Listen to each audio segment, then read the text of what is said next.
Okay, my lovelies. My room is in a state of disarray right now because I'm in the process of packing to go to England, where my next videos will be from, hopefully. But in the meantime, I think it's time for a snack. So usually what I do when I am hungry in the afternoon is I go to Monoprix, of course, and what I usually buy is some form of cheese, because the French are very famous for their cheeses. They have over 400 cheeses, and I know almost close to none of them. So I figure, well, I'm in France, might as well try some. So this isn't a very professional cheese tasting.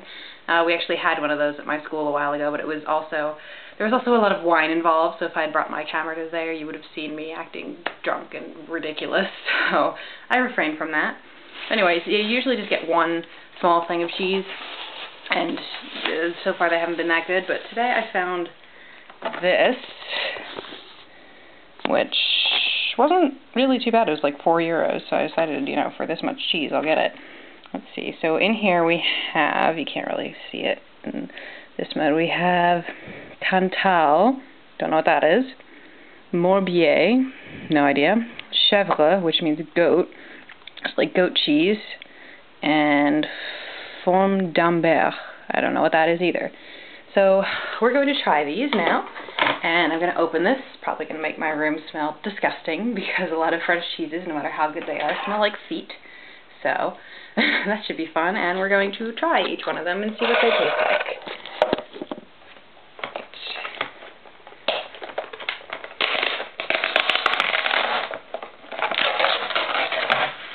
I don't know what the point of that was.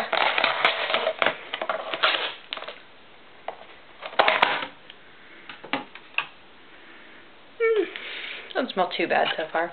Let's look at that feet taste, but not awful. Alright, I don't know how exactly to position the camera here. You can see me. Maybe?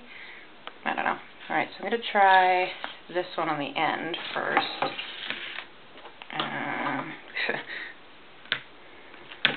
Probably should get a knife, but at the falafel place that I stole these forks from, they don't have knives, so.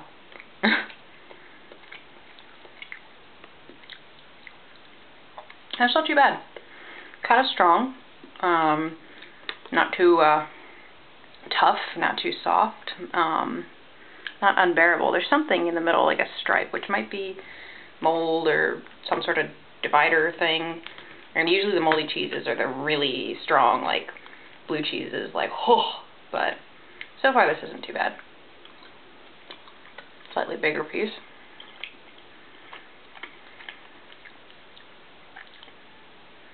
Yeah, no, still pretty good. So, okay, definitely like that one, whatever that was. And now we're moving on to the long, rectangular one.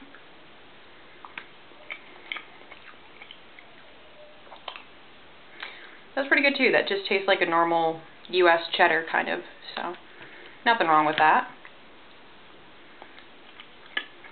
A bit sharp, but cheddars are good sharp. Now I'm going to move on to this triangular one with all this stuff in it.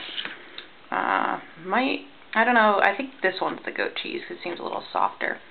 So this is either, I don't know what this is.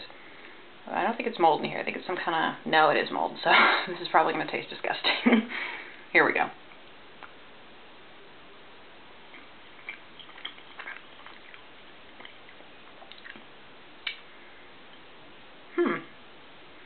Wasn't terrible. The mold taste is definitely something you have to get used to.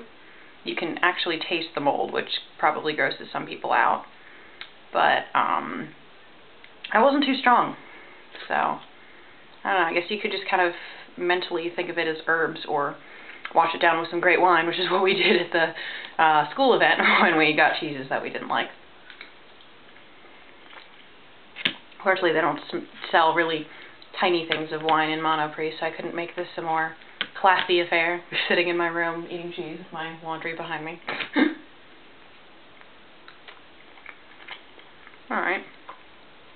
So far these aren't too strong at all. Just a nice little assortment. Probably going to mean I'm going to have no appetite for dinner, but whatever. Okay, yeah, this is definitely the goat cheese. I think you could just kind of tell by, like, the white on the inside, the way it sort of powders, kind of like that. It's really soft, and I like it a lot. It's on a lot of stuff over here. Pizza, sandwiches. So if you don't like goat cheese, you're probably not going to be liked that much in France, but you can get away with other stuff. Yeah, that was pretty good. Basically just tastes like a cream cheese with some sort of other flavoring in it. I don't know how to describe it. Maybe a little sharp? I don't know. I'm not really a cheese connoisseur, so I don't know the right way to describe the taste of cheese. But anyway, I don't think you're really going to want to watch me eat the rest of these for 10 minutes because I've already gone into detail about what they taste like, so it'll be kind of boring. So I think I'm going to turn off the camera for now and enjoy the rest of this, and then finish my packing endeavor, and then hopefully the next videos you see will be from England, or at least from the Eurostar train to England. Kind of nervous about how I'm going to find the train. I mean, I know there's going to be signs, there's hopefully going to be people who speak English in the train station helping passengers get to where they're going, but I'm just worried I'll get on the wrong train, or I'll be at the wrong platform and I'll have to run across the train station in order to get back to the right place, so I'll miss the train or something, or I'll get off at the wrong stop in England or something. But we're going to be really happy to finally be going somewhere, because I mean, Paris is really exciting. It's a nice city, but after a while, you know, you're kind of wondering, like, what else is out there? And I've been to England before, so it's kind of a repeat for me. But at the same time, it's, you know, a chance to do something different, a chance to explore what I didn't get to last time.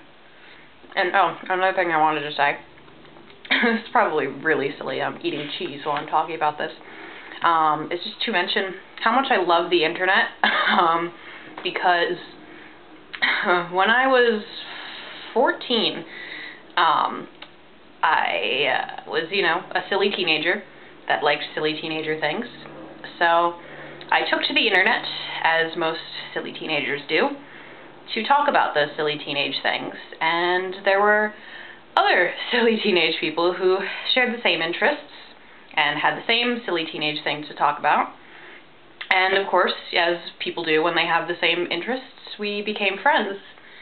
And then silly teen interests sort of morphed into university interests, job interests, life, really. And, you know, once Facebook came out, you know, we all friended each other on that.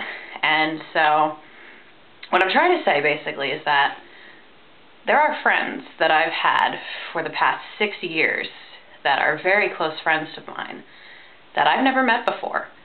And they live in the United Kingdom, and 2 of them live in the London area. So one really interesting thing that I'm looking forward to is that I'm going to get to meet these people for the first time.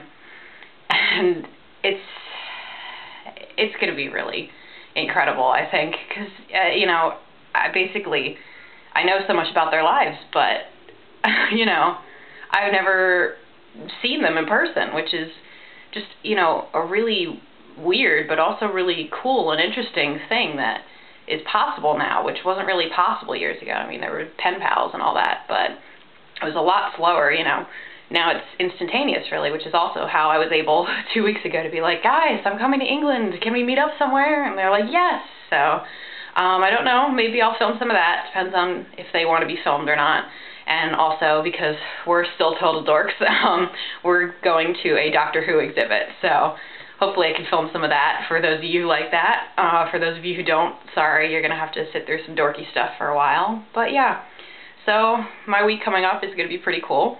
Sorry I just shared this whole, you know, wonderful life story over a plate of Monoprix cheese, but there you go. And I think that's it for me. So see you all in London. Bye.